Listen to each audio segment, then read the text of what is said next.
بسم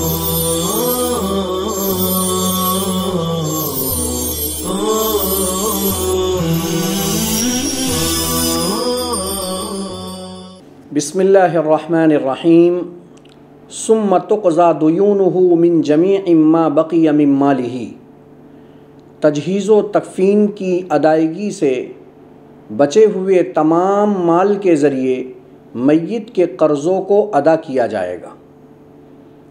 یعنی میت کے مرنے کے بعد اس کے چھوڑے ہوئے جائیداد املاک کے ذریعے سب سے پہلا حق جو متعلق ہوتا ہے وہ تجہیز و تکفین ہے۔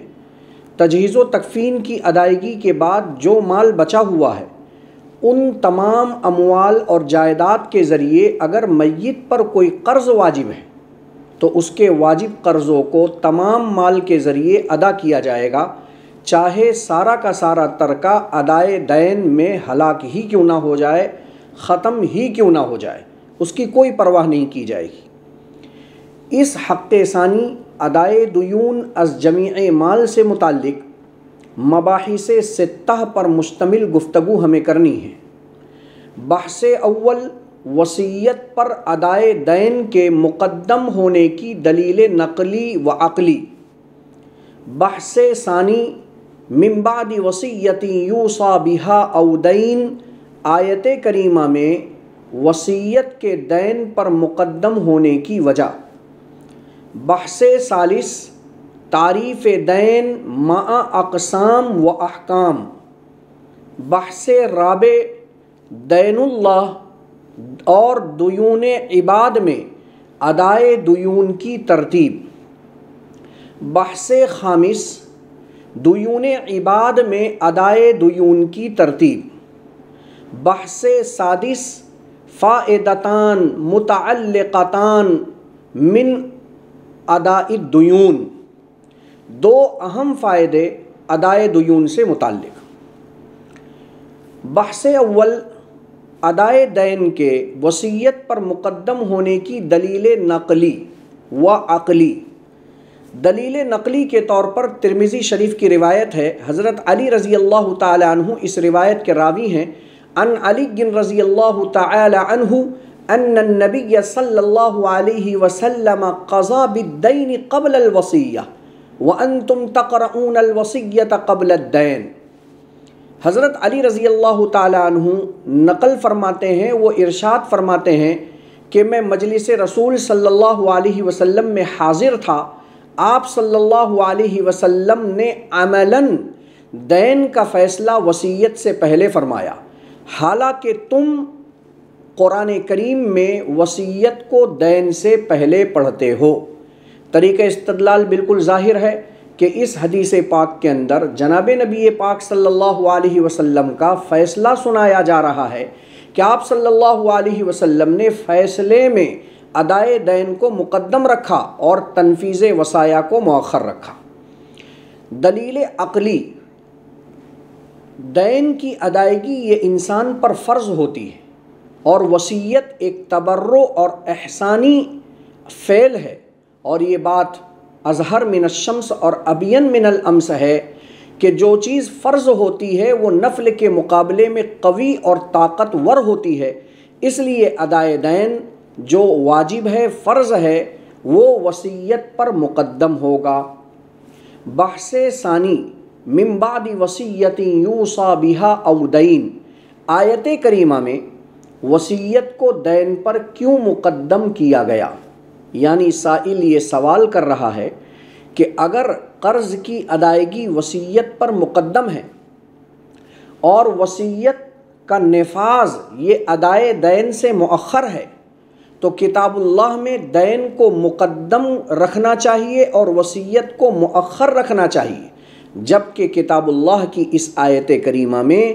آپ دیکھ رہے ہیں اور پڑھ بھی رہے ہیں من بعد وصیت یوصی بہا او دین، کہ دین مؤخر ہے اور وصیت مقدم ہے، ایسا کیوں ہوا؟ تو اس کا جواب یہ ہے کہ اس آیت کریمہ میں وصیت لفظاً مقدم ہے، حکماً مؤخر ہی ہے، کیونکہ آیت کریمہ میں ترتیب پر دلالت کرنے والا کوئی قرینہ موجود نہیں ہے۔ بلکہ یہاں لفظ او ہے جو تسویے پر دلالت کرتا ہے، لہٰذا جب یہاں تقدیم و تاخیر پر دلالت کرنے والا کوئی قرینہ نہیں ہے تو آپ یہی کہیں گے کہ وصیت لفظاً مقدم ہے، حکماً مؤخر ہے، جیسا کہ حضرت علی رضی اللہ تعالیٰ عنہ کی روایت سے ابھی آپ کو معلوم ہوا کہ حضرت علی رضی اللہ تعالیٰ عنہ فرماتے ہیں کہ میں مجلس رسول صلی اللہ علیہ وسلم میں حاضر تھا کہ آپ صلی اللہ علیہ وسلم نے عملاً ادائے دین کا فیصلہ وصیت سے پہلے کیا، حالانکہ تم وصیت کو کتاب اللہ میں دین پر مقدم پڑھتے ہو۔ چنانچہ اب یہاں ایک سوال ہے کہ واقعتاً اگر دین جیسا کہ حقیقت ہے اور حکم کے اعتبار سے بھی دین وصیت پر مقدم ہے، تو پھر آیت کریمہ میں وصیت کو دین پر مقدم کیوں رکھا گیا؟ اس کی وجہ یہ ہے کہ وصیت یہ اخت میراث ہے،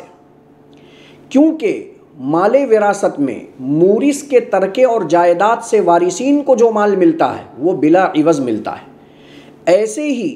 موسیٰ لہو کو موسی کے جائیداد و املاک میں سے جو وصیت کا مال ملتا ہے وہ بھی بلا عوض ملتا ہے۔ تو یہاں پر بھی جو مال مل رہا ہے وراثت میں وہ بلا عوض ہے، وصیت میں جو مال مل رہا ہے وہ بھی بلا عوض ہے، اس لیے وصیت کو اخت میراث کہا گیا۔ البتہ وراثت کے اندر مرنے والے سے جو زندہ وارثین ہیں ان کا نسب اور خونی رشتہ داری کا تعلق ہے، لہٰذا اس کے نفاذ میں تو اس کے عدم نفاذ کا کوئی خطرہ نہیں تھا، لیکن چونکہ موسی اور موسیٰ لہو میں اجنبی ہونے کا معنی ہے، قرابت کا کوئی معنی نہیں ہے، ہو سکتا تھا کہ وارثین کی طبیعت نفاذ وصیت پر مائل نہ ہو، اس لیے ان کو مہمیز کرنے کے لیے، ان کو متحرک کرنے کے لیے، ان کو اس پر آمادہ کرنے کے لیے لفظاً وصیت کو دین پر مقدم کر دیا گیا۔ بحث ثالث، تعریف دین مع اقسام و احکام۔ عزیز طلبہ، دین کی تعریف یہ ہے ما وجب فی الدین عوضا عن شیء آخر علی سبیل المعاوضہ، ما وجب فی الدین عوضا عن شیء آخر علی سبیل المعاوضہ، وہ چیز جو برسبیل معاوضہ یعنی کسی شے کے عوض میں انسان کے ذمے میں واجب ہو اسے دین کہتے ہیں۔ اب ابتداءً دین کی دو قسمیں ہیں، نمبر ایک دیون اللہ اور نمبر دو دیون عباد۔ دیون اللہ ان دیون کو کہتے ہیں جن کا مطالبہ کرنے والا بندوں میں سے کوئی نہ ہو، جیسے ادائے زکوٰۃ رہ گئی، نمازیں چھوٹ گئی، اس کا فدیہ انسان پر باقی ہے، اسی طریقے سے کفارات اور نذر وغیرہ کی ادائیگی، یہ انسان کے ذمے دین تو ہے لیکن یہ دین اللہ ہے، کیونکہ ان کا مطالبہ کرنے والا بندوں میں سے کوئی نہیں ہے۔ دین اللہ کا حکم شرعی کیا ہے؟ حضرات حنفیہ فرماتے ہیں جتنے دیون اللہ ہیں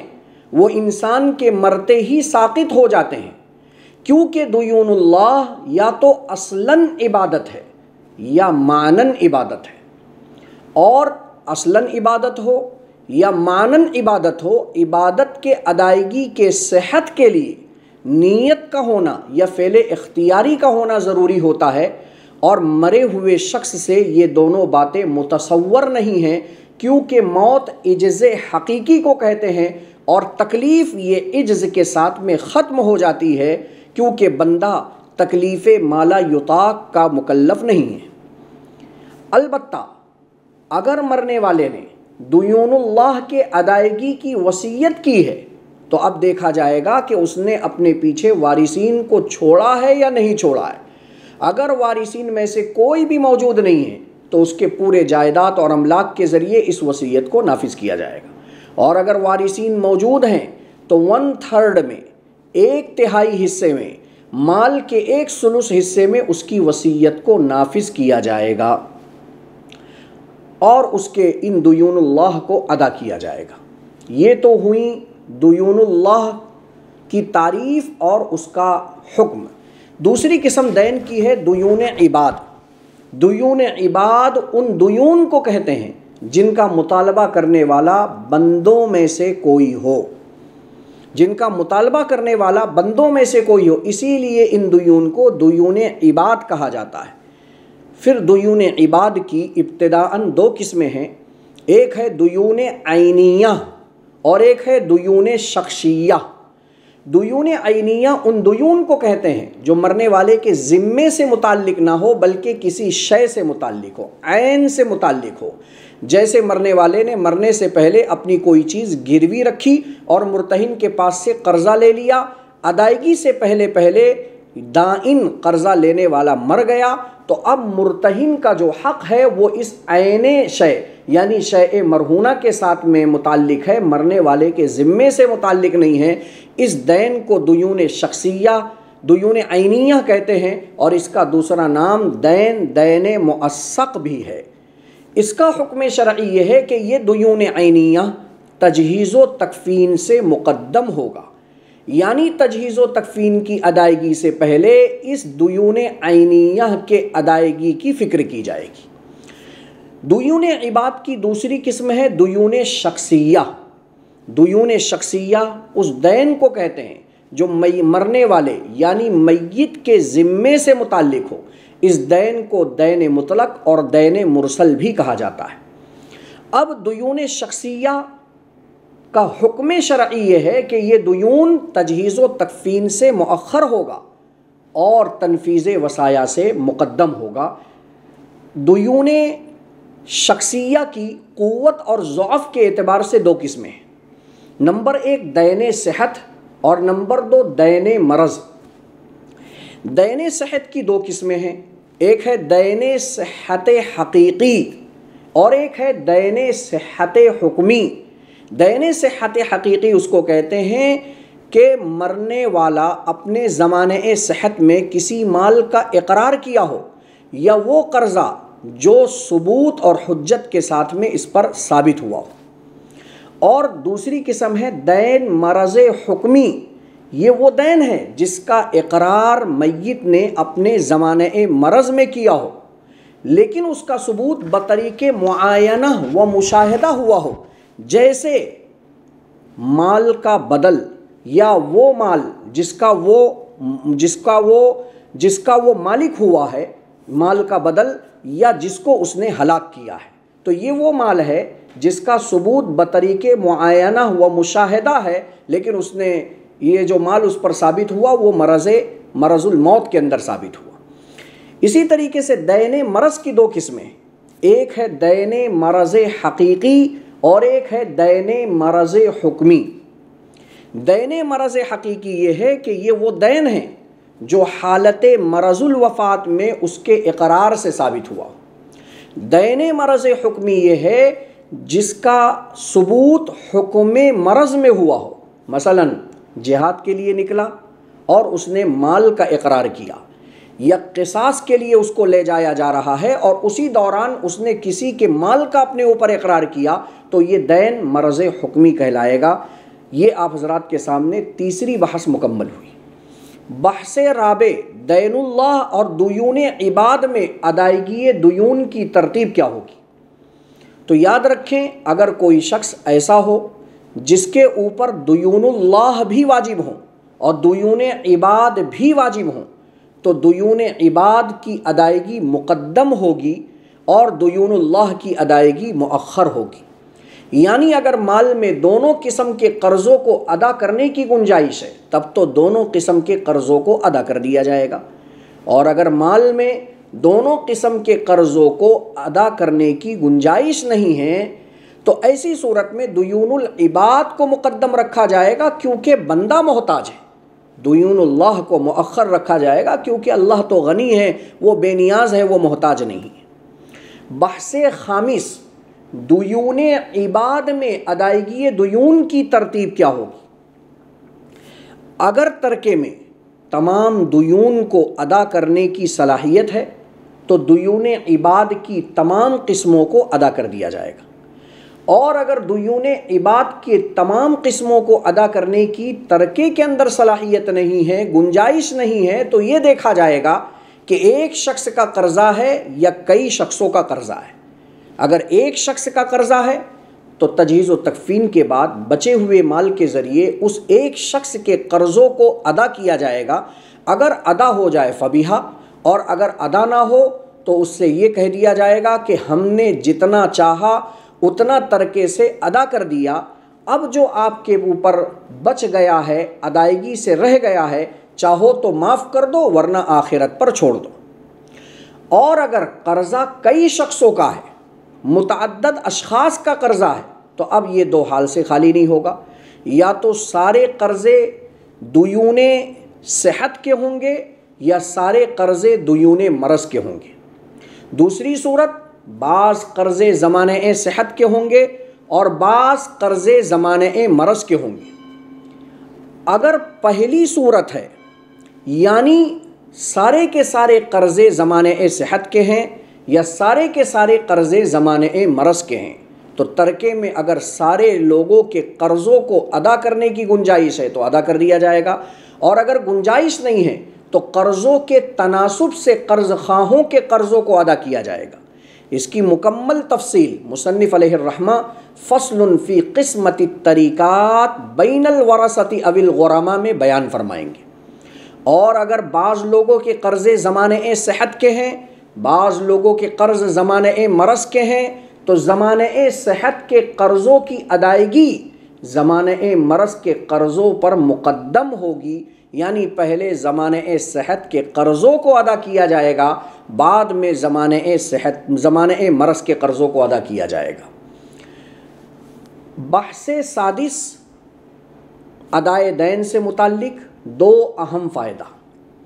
چنانچہ فائدہ اولا، مل فرق بین الدین والقرض،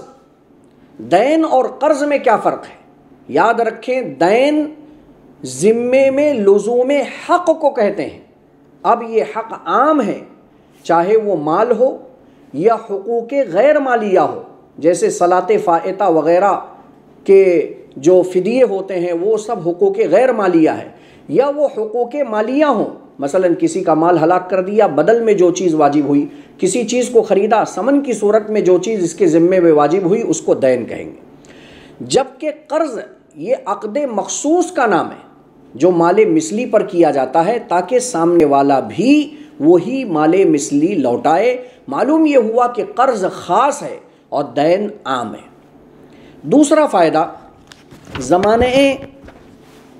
صحت اور زمانہ مرض کے قرضوں کے جمع ہو جانے کی صورت میں زمانہ صحت کا قرضہ ادائیگی میں مقدم ہوگا زمانہ مرض کے قرضوں پر۔ یہ تو آپ نے حکم شرعی سن لیا، لیکن اس سلسلے میں دو مذاہب ہیں، مع دلائل آپ کے سامنے اسے ذکر کیا جا رہا ہے۔ چنانچہ پہلا مذہب حضرت امام مالک، امام شافعی رحمہم اللہ کا ہے۔ یہ حضرات فرماتے ہیں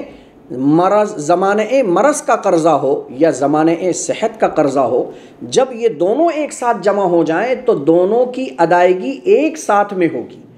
ایک کو مقدم اور ایک کو مؤخر نہیں کیا جائے گا۔ چنانچہ دلیل نقلی کے طور پر وہ آیت کریمہ سے دلیل دیتے ہیں، من بعد وصیۃ یوصی بہا او دین۔ آیت کریمہ میں دین عام ہے، اس میں کسی قسم کی کوئی قید نہیں لگی ہوئی ہے، لہٰذا جب دین عام ہے تو اس کے عمومیت کا تقاضا یہ ہے کہ دونوں قسم کے قرضوں کو ایک ساتھ میں ادا کیا جائے۔ دلیل عقلی کے طور پر یہ حضرات یہ فرماتے ہیں کہ یہ دیکھا جائے گا کہ دین کے واجب ہونے کا سبب کیا ہے۔ معلوم یہ ہوا کہ اپنے عقل و دین کے ساتھ میں کسی کے مال کا اقرار کرنا یہ دین کے واجب ہونے کا سبب ہے، اور یہ چیز جو سبب وجوب دین ہے، دین صحت کے اندر بھی پایا جا رہا ہے، دین مرض میں بھی پایا جا رہا ہے۔ معلوم یہ ہوا ادائے دین کا ادائے دین یعنی دین کے واجب ہونے کا جو سبب ہے وہ سبب زمانہ صحت کے قرضوں میں بھی ہے اور زمانہ مرض کے قرضوں میں بھی ہے۔ اسی طریقے سے محل وجوب کیا ہے؟ تو محل وجوب انسان کا ذمہ، تو مرنے والے کا ذمہ زمانہ صحت میں بھی ہے اور مرنے والے کا ذمہ زمانہ مرض میں بھی ہے۔ معلوم یہ ہوا جب دونوں قسم کے قرضوں میں یہ بات مساوی طور پر پائی جا رہی ہے کہ دونوں کا سبب بھی ایک ہے اور محل وجوب بھی دونوں میں پایا جا رہا ہے، تو دونوں کے قرضوں کو ایک ساتھ میں ادا کیا جائے گا، ایک کو مقدم اور دوسرے کو مؤخر نہیں رکھا جائے گا۔ حضرات حنفیہ فرماتے ہیں کہ نہیں، زمانۂ صحت کا قرضہ زمانۂ مرض کے قرضے پر مقدم ہوگا، کیونکہ باب میراث میں یہ بات مخفی نہیں ہے کہ اقوا کو اضعف پر، قوی کو ضعیف پر تقدم حاصل ہے۔ یہی تو وجہ ہے کہ تجہیز و تکفین کو ادائے دین پر تجہیز و تکفین کے قوی ہونے کی وجہ سے اس کو تقدم حاصل ہے، ادائے دین کو تنفیذ وصایا پر ادائے دین کے قوی ہونے کی وجہ سے تقدم حاصل ہے، تنفیذ وصایا کو تقسیم بین الورثہ پر جو حق تقدم حاصل ہے وہ اسی قوت کی وجہ سے ہے۔ چنانچہ زمانۂ صحت کے قرضے میں مقر جس قرضے کا اقرار کر رہا ہے یا جو قرضہ بینہ اور ثبوت کی روشنی میں اس پر واجب ہو رہا ہے، اس زمانے میں، صحت کے زمانے میں، چونکہ اس پر کسی قسم کی پابندی نہیں ہے، لہٰذا اس زمانے میں جو بھی مال ثابت ہوگا وہ قوی ہوگا۔ برخلاف مرض الوفات میں جب انسان مبتلا ہوتا ہے تو اس پر ایک معنوی پابندی حجر قائم کر دی جاتی ہے۔ یہی وجہ ہے کہ وہ اب اپنے مال کے اندر کل مال کی وصیت وہ نہیں کر سکتا۔ اگر اس نے زمانۂ مرض میں پورے مال کی بھی وصیت کر دی ہو تو بھی پورے مال میں وصیت نافذ نہیں ہوتی ہے۔ اس سے سمجھ میں آیا کہ مرض الوفات کا جو زمانہ ہے اس میں مرنے والے پر ایک قسم کی پابندی اور حجر قائم ہوتی ہے، اس وجہ سے اس زمانے کے قرضے کو ضعف کا درجہ حاصل ہے۔ اور زمانۂ صحت میں چونکہ کسی بھی قسم کی پابندی نہیں ہوتی ہے، لہٰذا اس زمانے کے قرضوں کو ایک قسم کی قوت حاصل ہے، اور باب میراث میں قوی کا مقدم ہونا ضعیف پر یہ بات مخفی نہیں ہے۔ چنانچہ یہ بات صحت کے ساتھ میں ثابت ہو گئی کہ زمانۂ صحت کا قرضہ زمانۂ مرض کے قرضے پر مقدم ہوگا۔ یہ مباحث ستہ پر مشتمل گفتگو تھی جو آپ حضرات کے سامنے ادائے دیون از جمیع مال سے متعلق تھی، وہ ذکر کر دی گئی۔ السلام علیکم ورحمۃ اللہ وبرکاتہ۔